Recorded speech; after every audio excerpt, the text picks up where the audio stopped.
അസ്സലാമു അലൈക്കും വറഹ്മത്തുള്ളാഹി തആല വബറകാതുഹു. തണുത്തു പറഞ്ഞ ആ രാത്രിയിൽ അതാ സമീറ ആ പായൽ തനിച്ചാണ് കിടന്നത്. അവളുടെ ഭർത്താവ് കട്ടിലിൽ മൂടി പുതച്ച് കിടക്കയിൽ സുഖമായി കിടന്നുറങ്ങുന്നു. പലവട്ടം അവളൊന്ന് എഴുന്നേറ്റ് ഇരുന്നു. റബ്ബേ, എൻ്റെ കാലുകൾ വല്ലാതെ കോച്ചുന്നു. ഒരു പുതപ്പ് പോലും മര്യാദക്ക് തന്നിട്ടില്ല. എവിടുന്നോ കിട്ടിയ ആ ഒരു ചെറിയ തുണിക്കഷ്ണം എടുത്ത് കാലിലിട്ടു. എൻ്റെ കാലൊക്കെ വല്ലാതെ കോച്ചി, എനിക്ക് മസിൽ കയറുന്ന പോലെ. അല്ലാ, അറിയുന്നില്ല. പഠിച്ചോനെ, എന്തിനാ എന്നെ ഇങ്ങനെ കഷ്ടപ്പെടുത്തുന്നത്? സമീറക്ക് ആ ഒരു വേദന താങ്ങാൻ കഴിയുന്നതിലും അപ്പുറമായിരുന്നു തന്നെ നിക്കാഹ് കഴിച്ച തൻ്റെ ഭർത്താവ്. റബ്ബെ, എത്ര സുഖമായാണ് കിടക്കുന്നത്.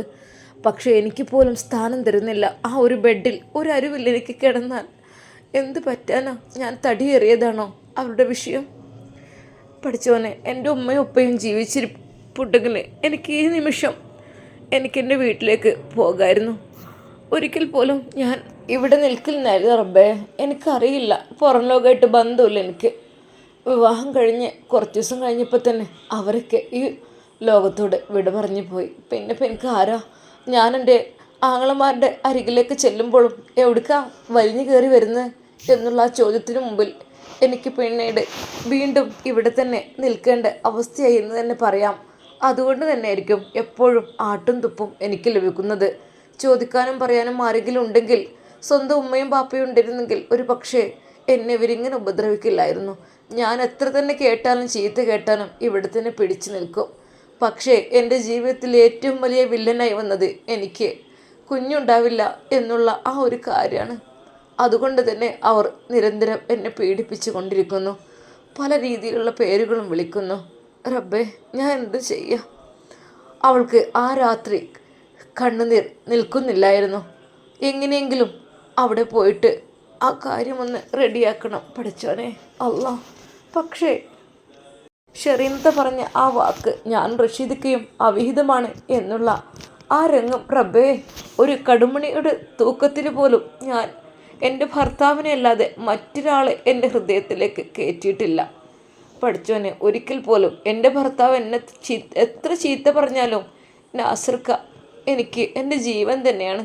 അതെ, അദ്ദേഹത്തെ എനിക്ക് ഒത്തിരി ഇഷ്ടമാണ്. ഒരുപാട് ഉപദ്രവിക്കും, എന്നാലും എനിക്കിഷ്ടമാണല്ലോ.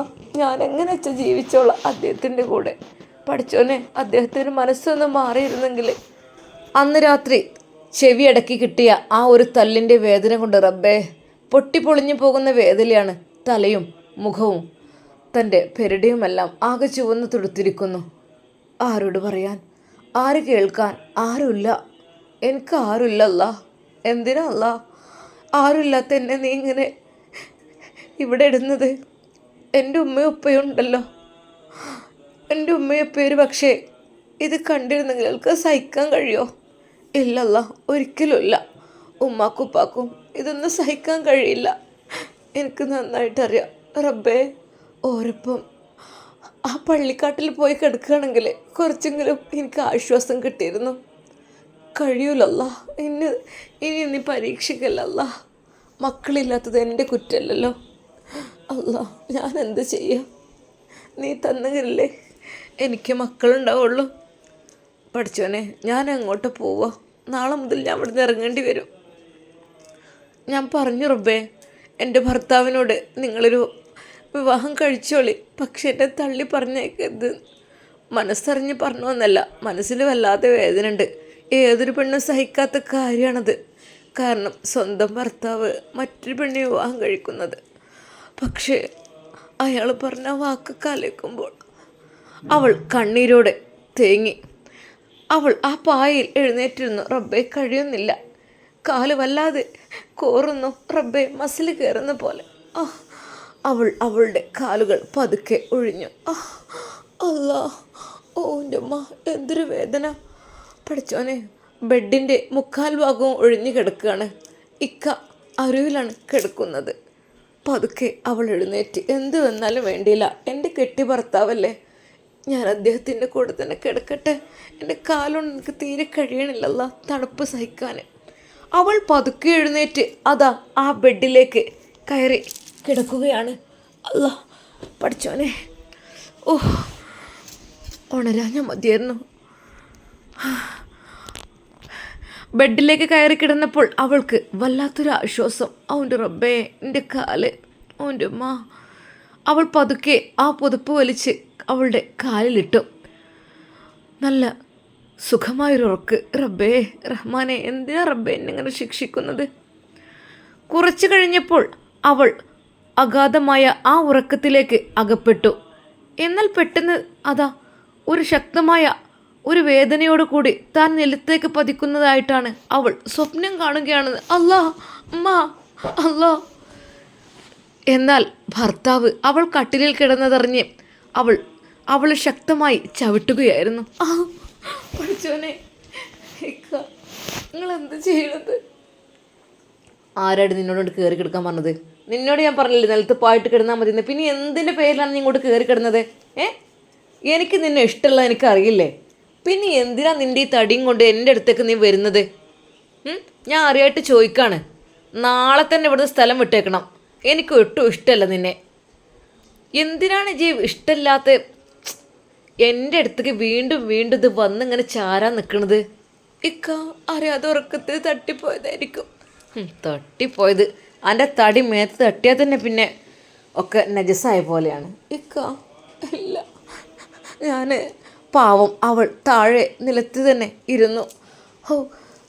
ആ ചവിട്ടിൽ അവളുടെ കാലിൻ്റെ മുട്ടുകളെല്ലാം പോയ പോലെയാണ് അവൾക്ക് തോന്നി. റബ്ബേ, എനിക്കെന്തെങ്കിലും പറ്റിയ എന്നെ നോക്കാൻ പോലും ആളില്ല.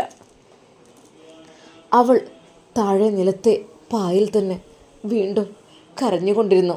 ഒന്ന് പോയി തരോ, ഇരുന്ന് മോങ്ങാതെ ഒന്ന് പോയി തരോ, ഇറങ്ങിപ്പോടി. അയാൾ ശക്തമായി അവളെ പിടിച്ച് അതാ പുറത്തേക്ക് നിന്ന്. അതെ, ആ കോലായിലെങ്ങാനും പോയി കിടക്ക്, അല്ലാതെ ഒരിക്കലും ഇവിടെ വന്ന് എന്നെ ശല്യപ്പെടുത്തല്ല വേണ്ടത്. ഭർത്താവിൻ്റെ പീഡനം അത്യധികം സഹിച്ച അവൾ പൊട്ടിക്കരഞ്ഞു. അതെ, ഇജ് ഉറക്കനെ മോങ്ങിയിട്ട് ഇവിടെ ആൾക്കാരെ വിളിച്ചുണർത്തണ്ട. അവിടെ കോലായിലെങ്ങനെ കിടന്നോ, നേരെ വെളുത്ത് തന്നെ അവിടെ കാണാൻ പാടില്ല. ഭർത്താവിൻ്റെ ആ ഒരു വാക്ക് അതവളുടെ മനസ്സിനെ വല്ലാതെ വേദനിപ്പിച്ചു. അല്ലാ, ദേ കരഞ്ഞങ്ങനെ ബഹളം വെച്ച് ഇവിടെ ഒച്ചപ്പാട്, ഒരു മനസ്സമാത്രത്തിൽ ഉറങ്ങാനും സമ്മതിക്കൂല. എന്ത് കാര്യത്തിനാണ് ഈ ഇവിടെ നിൽക്കണത്? അന്നെക്കൊണ്ട് എന്തെങ്കിലും ഉപകാരം ഉണ്ടോ? പറ, എന്തെങ്കിലും ഉണ്ടോ? ഈ രാത്രി ഞാൻ അങ്ങോട്ട് പോകാനാണ്. ഈ രാത്രിയല്ല, നേരം വെളുത്തതിനെ ഇവിടെ കാണാൻ പാടില്ല. നോക്കിക്കോ, നല്ല തണുപ്പും മഴയും മഞ്ഞുമുണ്ട്. റബ്ബേ. അവൾ അതാ ഓപ്പണായ ആ ഒരു കോലായിലേക്ക് പുറത്താക്കപ്പെട്ടു. അവൻ ശക്തമായി വാതിലടച്ചു. അങ്ങോട്ട് കയറി വന്നിക്കണോള്. ഓളോടെ നിലത്ത് കിടക്കാൻ പറഞ്ഞ അവൾ മേൽക്ക് കയറി വരണം. എന്ത് കാര്യത്തിന്? ഞാനവൾ എന്നേ വെറുത്തിക്കണ്. ഒരു മനസ്സമാധാനത്തിൽ ഉറങ്ങാനും സമ്മതിക്കാതെ വെറുതെ തീറ്റി പോറ്റി ഉണ്ടാക്കി ആ സാധനത്തിനെ. കണ്ണെടുത്താൽ കണ്ടൂടാ ആ തടിച്ചിയെ. പാവം ആ പെണ്ണ് കോലായിലിരുന്ന് തേങ്ങി കരഞ്ഞുകൊണ്ടിരുന്നു. പഠിച്ചോനെ, എന്തിനാ റബ്ബേ എന്നെ ഇങ്ങനെ പരീക്ഷിക്കണേ? ഞാൻ എന്ത് തെറ്റ് ചെയ്തിട്ട് റബ്ബേ? എനിക്ക് നേരം വെളുക്കുമ്പോൾ ഞാൻ എങ്ങോട്ട് പോകാനാ റബ്ബേ? ഞാൻ എങ്ങോട്ട് പോകാനാ? എനിക്കൊരിടമില്ലല്ലോ. അല്ലാ പഠിച്ചോനെ. റൂമിലാണ് ഫോണൊക്കെ. അതൊന്നും എടുത്തിരുന്നെങ്കിൽ എനിക്ക് എങ്ങോട്ടെങ്കിലും ആയിക്കോട്ടെ, ഭിക്ഷ അയച്ചെങ്കിലും ജീവിക്കന്നെ. അല്ലെങ്കിൽ എന്തെങ്കിലും പണിയെടുത്തിട്ട് ജീവിക്കണം. ഞാൻ എവിടേക്ക് പോകാൻ എനിക്ക് അറിയണില്ല.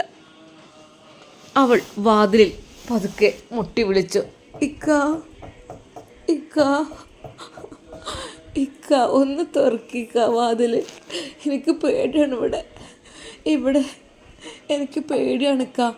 ആ തുറന്ന കോലായിൽ അവൾ ഒറ്റയ്ക്ക് കുറച്ച് സമയം നിന്നപ്പോൾ തന്നെ അവൾക്ക് ഭയം തോന്നി. പഠിച്ചോനെ, ആരെങ്കിലും വരുമോ? എന്നെ പിടിച്ചു കൊണ്ടുപോവുക? അല്ലെങ്കിൽ ഒറ്റയ്ക്ക് അങ്ങോട്ടും പോയി പരിചയമില്ല. ഇക്ക ഞാൻ നിലത്ത് കിടന്നോളക്ക. നിങ്ങൾ ഒന്ന് കയറ്റി. നീ എന്തിൻ്റെ എന്താ നിനക്ക്? നിനക്ക് ഇത്ര ബുദ്ധിമുട്ടിച്ചിട്ട് എന്ത് കിട്ടാനാ പെണ്ണേ? ഒന്ന് പോയി തരുമോ? വീണ്ടും വീണ്ടും വലിഞ്ഞ് കയറിക്കണ്. എനിക്ക് പേടിയാണ് ഇക്ക. ഞാൻ നേരെ വെളുത്തിട്ട് പോയിക്കോളാം. അതുവരെ ഞാനിവിടെ നിന്നോളക്ക. എനിക്ക് പേടിയാണ്. കരഞ്ഞുകൊണ്ട് അവൾ തൻ്റെ ഭർത്താവിനോട് പറയുകയാണ്. പക്ഷേ നാസർ അത്യധികം ക്രൂരനായി മാറിക്കഴിഞ്ഞിരുന്നു. അവൻ്റെ മനസ്സിൽ എന്താണാവോ? സമീറ എന്നുള്ള ചിത്രം കാണുമ്പോൾ തന്നെ അവനക്ക് വെറുപ്പാണ്. അവളുടെ കാലും കൈയും കാണുമ്പോൾ തന്നെ ഭയങ്കര അറപ്പും വെറുപ്പാണ്. എന്താണ് നിന്റെ കൈയും കാലും ഇങ്ങനെയെന്ന് ചോദിക്കുമ്പോൾ, ഇക്ക ഞാൻ വെള്ളത്തിൽ നിന്ന് കയറാറില്ലല്ലോ, എപ്പോഴും പകലായാലും രാത്രിയായാലും പണിയുണ്ടാകുമല്ലോ. വീട്ടിലത്തെ പണികളും തോട്ടത്തിലെ പണികളും മുറ്റത്തെ പണികളും മണ്ണിലും ചളിയിലും പുല്ലിലും കാടിലൊക്കെ അല്ലേ ഞാൻ മുള്ളു തട്ടിയിട്ടും എൻ്റെ കാല് വെള്ളത്തിൽ നിന്ന് എഴുന്നേറ്റ് പോരായിട്ടും ഭയങ്കര കാലിനൊക്കെ ചൊറിച്ചിലും ഇതൊക്കെ വന്നതാണിക്ക. അത് ഞാൻ കുറച്ച് ദിവസം റെസ്റ്റ് എടുത്താൽ ശരിയാവും. റെസ്റ്റ് ഇനിയിപ്പോൾ അതിൻ്റെ റെസ്റ്റും കൂടെ എനിക്ക് വേണ്ടിയുള്ളൂ. എന്താന്നില്ലേ, എന്താ പിന്നെ എനിക്കിവിടെ പണിയുള്ളത്? ഒരു മക്കളെ നോക്കണ്ട, പ്രസവിക്കണ്ട, ഒന്നുമില്ല. ഇക്കയുടെ നിരന്തരമുള്ള ആ ഒരു സംസാരം, അതെ അവൾക്കത് ശരിക്കും പറഞ്ഞാൽ ഭയമായിരുന്നു. ഇക്ക വാതിൽ കൊട്ടിയടച്ചപ്പോൾ അവൾ വല്ലാതെ അങ്ങ് പേടിച്ചു പോയി. വീണ്ടും അവൾ വിളിച്ചതാണ്, ഇക്ക എൻ്റെ പൊന്നിക്ക ഒന്ന് തുറക്കിക്ക, എനിക്ക് പേടിയെടുക്ക, എനിക്ക് കഴിയില്ല, ഞാൻ രാവിലെ തന്നെ പോയിക്കോളാം ഇവിടുന്ന്. അയാൾ അമർത്തി ഒന്ന് മൂളി വാതിൽ തുറന്നു കൊടുത്തു. അതെ, കട്ടിൽ കയറാനും ചവിട്ടാനും നിൽക്കണ്ട, അവിടെ നിന്നോ, അവിടെ ഇരിക്കേ നിൽക്കുക ചെയ്തോ. പിന്നെ ഉറക്കത്തിൽ ശല്യപ്പെടുത്താനും നിൽക്കണ്ട. ആ പിന്നെ എടുക്കാനുള്ളതൊക്കെ എടുത്തോ, എന്നാൽ എനിക്ക് പോകാം. എനിക്കിവിടെ ആവശ്യമില്ല, എന്നെക്കൊണ്ടൊരു ഉപകാരം നടക്കൂല. എനിക്കതിനെ ഇഷ്ടമല്ല, എൻ്റെ തടി കാണാൻ എനിക്ക് കലിയാണ്. ഈ ഒരു മുഖം ഞാൻ ഈ കാണാൻ ആഗ്രഹിക്കണില്ല, എൻ്റെ അത്രക്കും വൃത്തികെട്ട മുഖം. ഒരു നിമിഷം അവൾ ഞെട്ടി. റബ്ബേ, എന്ത് വൃത്തികേട റബ്ബേ എൻ്റെ മുഖത്തിനുള്ളത്, ഒന്നുമില്ലല്ലോ അവൾ മനസ്സിൽ വിചാരിച്ചു. അദ്ദേഹത്തിൻ്റെ മനസ്സിലെ വെറുപ്പ് അവളോട് കൂടുതലായി അയാൾ കാണിച്ചു. ഇക്ക ഞാനിവിടെ നിന്നോളാം. എടുക്കാനുള്ളൊക്കെ എടുക്ക്. അവൾ അവളുടെ ആവശ്യത്തിനുള്ള കുറച്ച് ഡ്രസ്സും അതിൽ ആ ഫോണും എല്ലാം വെച്ചു. അതെ, നേരം വെളിച്ചം വെക്കണിന് മുമ്പ് ഇവിടുന്ന് പോകണം. ഇപ്പം ഇരുട്ടായിട്ടില്ല, നിനക്ക് പേടി? ഇക്ക ഞാനെങ്ങോട്ട് പോവാ? അവൾ കരഞ്ഞു. നീ എവിടെ പോലും എനിക്കെന്താ, എങ്ങോട്ടേ പോയിക്കോ, എവിടെ പോലും എന്ത് ചെയ്താൽ എനിക്കൊരു കുഴപ്പമില്ല. എൻ്റെ കൺമുമ്പിൽ നിൻ്റെ രൂപം കാണാൻ പാടില്ല. ഇക്ക ഇക്ക ആ വിളി നീ എന്നെ വിളിക്കണ്ട, ഞാൻ ആരുടെ ഇക്കയല്ല. ഇക്ക കുറേ ഇക്ക വിളിച്ച് സോപ്പിട്ട് നടന്ന്, പക്ഷേ ഒരിക്കൽ പോലും എനിക്ക് ഇഷ്ടമല്ല നിന്നെ. സമീറ, ഞാൻ പറഞ്ഞിട്ടുണ്ട്, നിനക്ക് 2 ആങ്ങളമാരുണ്ട് പോത്തുപോലുള്ള, അവരെടുത്തേക്കാണ് പോയിക്കോണ്ടേ. എന്താ ഒരു പെങ്ങളെ നോക്കുക, അവർക്ക് കയ്യൂലെങ്കിൽ പിന്നെ എന്തിനാ പോലും ആങ്ങളാരെന്ന് പറഞ്ഞ് നിൽക്കണത്? ഇക്ക നിങ്ങൾ അങ്ങനെ പറയല്ലേ, എനിക്ക് ആങ്ങളാരല്ല കുഴപ്പക്കാർ, പക്ഷേ നാത്തൂന്മാർ ഓല നിൽക്കയക്കൂല. എന്നോട് എന്താ പറഞ്ഞതെന്നോ, ഉമ്മാരാണെങ്കിൽ നോക്കാം, പക്ഷെ പെങ്ങന്മാരാണെങ്കിൽ നോക്കണേന് പൈസ വേണം. 1 ദിവസം 2 ദിവസം അല്ല, സ്ഥിരമായിട്ട് നിൽക്കണമെങ്കിൽ പൈസ വേണമെന്നാണ് പറഞ്ഞത്. അതുകൊണ്ട് തന്നെ ഞാൻ അങ്ങോട്ട് പോറില്ല. നിങ്ങൾ എനിക്ക് പൈസ തരാറില്ലല്ലോ. ഞാൻ എനിക്ക് പൈസ തരാം, കുറേ ഇവിടെ തീറ്റി പോറ്റിയിരിക്കണ ഞാൻ. ഇനി നാസറിന് കിട്ടൂല, ഇത് പോണ വയ്ക്കണം, പോയിക്കോ. നാത്തൂമാരൻ തിരിച്ചിട്ടെന്താ അനക്കെന്താ നാവില്ല പറയാനേ? നാളെ തന്നെ ഇവിടെ നിന്ന് ഇറങ്ങണം. ഇനി എൻ്റെ ഈ മുഖം ഈ റൂമിൽ ഞാൻ കാണാൻ പാടില്ല, ഓർത്തോ. അവൾ കണ്ണീരോടെ അവളുടെ സാധനങ്ങൾ കുറേയൊക്കെ പേക്കാക്കി. പോകാം എന്നാ. അവളുടെ കൈകളിൽ നീട്ടിയ ആ ഒരു 100 രൂപ നോട്ട്. എന്നെൻ്റെ ബസ്സിന് വണ്ടിക്കൂലി. ബസ് കയറി ആങ്ങളാരെടുത്തുക്കോ, എവിടേക്ക് വേണമെങ്കിലും പോയിക്കോ, പിന്നെ അങ്ങോട്ട് തിരിച്ചു വരരുത്. നാസർക്കയുടെ ആ ക്രൂരമായ മുഖമാണ് അവൾ പിന്നെ കണ്ടത്. അദ്ദേഹം തന്നെ തല്ലാൻ ഓങ്ങുകയാണ്. പക്ഷെ പേടിച്ചിട്ട് ഞാൻ അകത്ത് തന്നെ നിൽക്കുകയാണ്. റബ്ബേ, വല്ലാതെ പേടി തോന്നുന്നു. പിന്നെ സമയം തെറ്റാൻ നിൽക്കണ്ട, നാളെ നേരം വെളുക്കുമ്പോൾ എൻ്റെ മുഖം ഇവിടെ കാണാൻ പാടില്ല, പറഞ്ഞില്ലെന്ന് വേണ്ട. എന്നാൽ ഈ സമയം നാസറിൻ്റെ റൂമിൽ നിന്ന് ഒച്ചപ്പാട് കേൾക്കുമ്പോൾ ഉമ്മ, എന്താ ഇപ്പോൾ ഇതുപോലെ വലിയ വർത്താനം കേൾക്കുന്നുണ്ടല്ലോ, എന്തൊക്കെയാവും, എന്തെങ്കിലുമൊക്കെ ആവട്ടെ. ആ പെണ്ണിനെങ്ങാനും തല്ലിക്കൊല്ലാനെങ്ങാനും നിൽക്കുന്നുണ്ടോ? ഓനെ പറയാൻ പറ്റൂല, കാരണം ഓനെന്ന് വെച്ചാൽ പലതും പല മട്ടാണ്. ഇനിയിപ്പോൾ ആരൊക്കെ കൂടി എന്തൊക്കെ പെട്ടിക്കണം, എന്തൊക്കെ ഒന്നും പറയാൻ പറ്റൂല. ഉമ്മ ഒന്നുകൂടി പുതച്ചു മൂടി കിടന്നു. നല്ല തണുപ്പും നല്ല കാറ്റുമുണ്ട്. ഒന്നുകൂടി എടുക്കട്ടെ.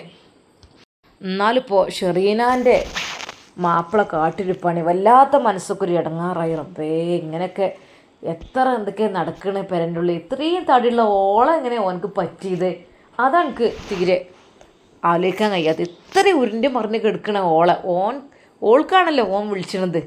എന്തൊക്കെയാവും ഉണ്ടായിക്കണത്. ഇനിയിപ്പോൾ എന്തായാലും മടിയില്ല. ഉമ്മയുടെ മനസ്സിൽ അതായിരുന്നു ചിന്ത. നാസറിനും വല്ലാത്ത ദേഷ്യമാണ്. അതുകൊണ്ട് പെങ്ങളുടെ ഭർത്താവ് പോയിട്ട് നിനക്ക് അവിഹിതമുണ്ടില്ലടി, നീ ഓരോന്ന് പറഞ്ഞിട്ട് എന്തൊക്കെയാണ് നീ കാട്ടിക്കൂട്ടുന്നത്? അതുകൊണ്ട് തന്നെ ഒരിക്കൽ പോലും നീ ഇവിടെ നിൽക്കാനേ പാടില്ല. നോക്കിക്കോ. അവൾക്ക് ഉറക്കം വരുന്നില്ല. അയാൾ വീണ്ടും മൂടി പുതച്ച് അവിടെ കിടന്നു. നേരെ വിളക്കുമ്പോത്തിന് നിന്റെ മുഖം ഇവിടെ നിന്ന് കാണാൻ പാടില്ല എന്നാണ് അയാളുടെ താക്കീത്. അവൾ ആ ബാഗ് എടുത്തു, അവളുടെ ഫോണും എടുത്തു, പതുക്കെ വാതിൽ തുറന്നു. അവൾ തൻ്റെ റൂമിലേക്ക് ഒരിക്കൽ കൂടി നോക്കി. അതെ, താൻ കിടന്ന ആ ബെഡ്, ആ റൂമിൽ ആ ബെഡിൽ ഇനി മറ്റൊരു പെണ്ണായിരിക്കും. റബ്ബേ, എനിക്ക് കഴിയുന്നില്ല. ഞാൻ എന്താ ചെയ്യുക? എങ്ങോട്ട് പോകണം എനിക്ക് അറിയുന്നില്ല. സമയം അതാ സുബഹിൻ്റെ ബാങ്ക് കേൾക്കുന്നു. അവൾ പെട്ടെന്ന് തന്നെ ഉളൂഹ് ചെയ്ത് തിരിച്ചു വന്നു നിസ്കരിച്ചു. പഠിച്ചോനെ, സുബഹി ബാങ്ക് കൊടുത്തല്ലോ, ഇനി പേടില്ല.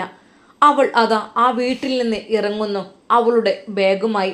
സാധാരണത്തെ രീതിയിൽ അവിടെ ആരും സുബഹിനെ എഴുന്നേൽക്കാറില്ല, അവിടെ ആരും നിസ്കരിക്കാറുമില്ല. അവർ 6 മണി 7 മണി സമയത്ത് എണീറ്റ് വരും. അങ്ങനെയാണ് അവിടുത്തെ ഒരു ശൈലി. നിസ്കരിക്കുകയാണെങ്കിൽ അത് അവൾ മാത്രം. തൻ്റെ മുഖം ഒരിക്കൽ പോലും ഇനി എൻ്റെ ഭർത്താവ് കാണാൻ ആഗ്രഹിക്കുന്നില്ല. കണ്ടാൽ തന്നെ എന്തെങ്കിലും ചെയ്യും എന്നുള്ളത് ഉറപ്പാണ്. ഭയത്തോടെ അവൾ അവിടെ നിന്നിറങ്ങി. ബിസ്മില്ലാഹി തവക്കൽതു അലല്ലാഹ്. അല്ലാ, ഞാൻ ഇറങ്ങാണല്ല, എനിക്കൊരിടമില്ലല്ല, എങ്ങോട്ടെന്നില്ലാതെ ഞാൻ ഇറങ്ങാണ്. ഭർത്താവ് ഏൽപ്പിച്ച ആ ഒരു 100 രൂപ നോട്ട് അവൾ ഒന്നുകൂടി നോക്കി. പഠിച്ചോനെ. അവൾ അവിടെ നിന്ന് അപ്പോൾ തന്നെ ഇറങ്ങി നടക്കുന്നതിനിടയിൽ പെട്ടെന്നാണ് അവൾക്ക് ചിന്ത മനസ്സിലേക്ക് വന്നത്.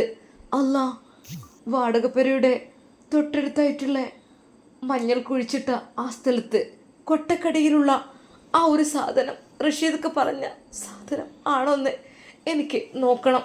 അവൾ അപ്പോൾ തന്നെ ആ ഇരുട്ടത്ത് അവൾ തൻ്റെ മൊബൈൽ ഫോൺ വെളിച്ചമടിച്ചു. അവൾ ആ ഒരു പൊതി, ഓ എൻ്റെ റബ്ബേ, എത്രണ്ണത്തിലാണിത്, മുകളിൽ ഒരു ചുവന്ന തുണി കൊണ്ട് കെട്ടിയിട്ടുണ്ട്. അവളത് പതുക്കെ അഴിക്കുന്നു. പഠിച്ചോനെ. എന്നാൽ അത് കഴിഞ്ഞപ്പോൾ മറ്റൊരു കവറാണ് അതിനുള്ളിലുള്ളത്. എന്തൊക്കെയാ റബ്ബേ കാട്ടിക്കൂട്ടിക്കണേ. അവൾ പതുക്കെ അതും അഴിച്ച് നോക്കിക്കൊണ്ടിരുന്നു. അത് ഓപ്പൺ ചെയ്തപ്പോൾ അവൾ ഞെട്ടിപ്പോയി.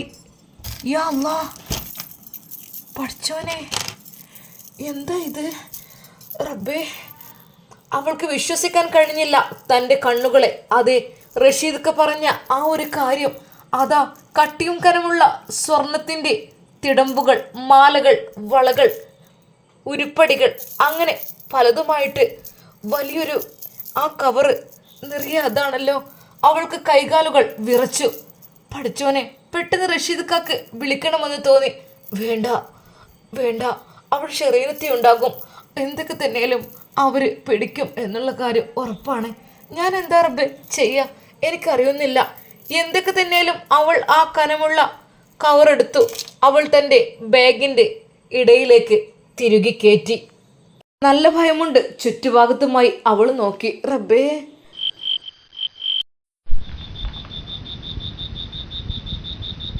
പഠിച്ചോനെ, നേരം വെളുത്തിട്ടില്ല, ഇപ്പോഴും രാത്രി തന്നെയാണ്.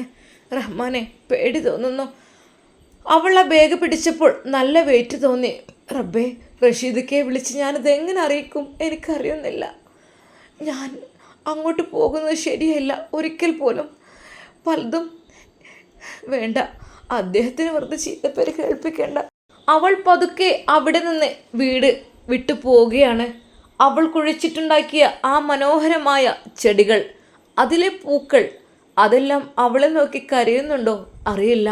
അവൾ കുഴിച്ചിട്ട ആ ഒരു മഞ്ഞൾ, അതുപോലെ അവിടെ വീടിന് ചുറ്റുമുള്ള മനോഹരമായ ആ ഒരു ചെടികൾ, അതെല്ലാം സമീറ പോകുമ്പോൾ വിതുമ്പി കരയുന്നുണ്ടോ എന്നവൾ തോന്നി. അവൾ തിരിഞ്ഞു നോക്കി.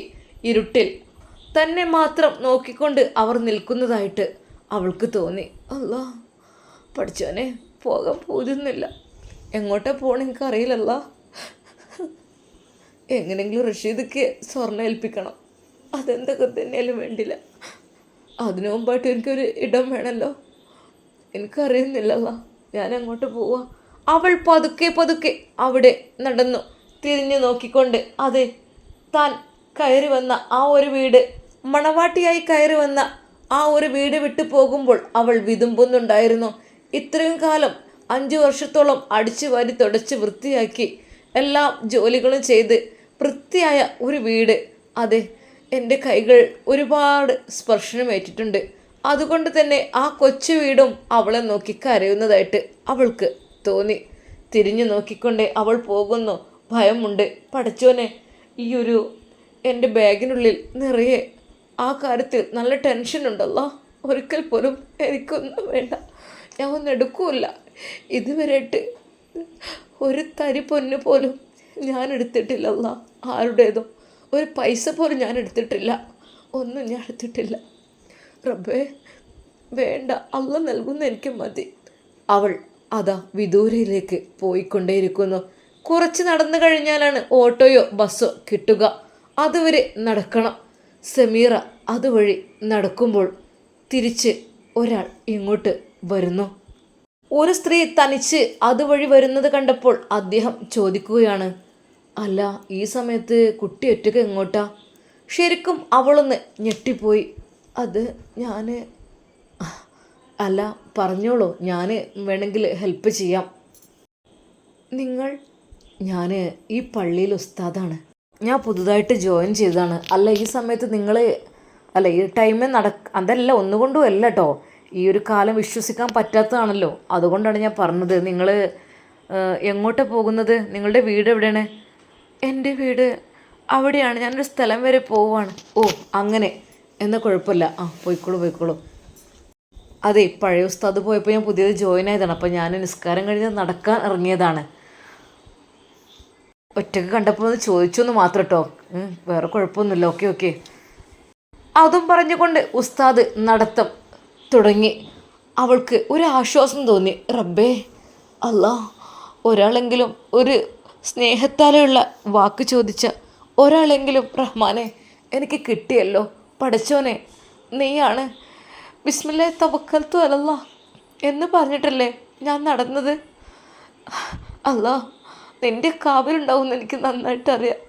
അവൾ നടന്നുകൊണ്ടേ പോയിക്കൊണ്ടിരിക്കുന്നു. അല്ലാ പഠിച്ചോനെ, എങ്ങോട്ടെനിക്കറിയുന്നില്ല. നേരെ പള്ളിയുടെ ആ മുൻഭാഗത്തെത്തിയപ്പോൾ അതിലെ ബസ്സും ഓട്ടോയൊക്കെ പോകാറുണ്ട്. ഇനി എപ്പോഴാണ് ബസ് വരിക എനിക്കറിയുന്നില്ലല്ലോ. അവൾ ഫോൺ നോക്കി. ഇല്ല, സമയമൊന്നും ആയിട്ടില്ല. ഒരു ഓട്ടോ അതാ അപ്പോൾ തന്നെ തിരിച്ചു പോകുന്നു.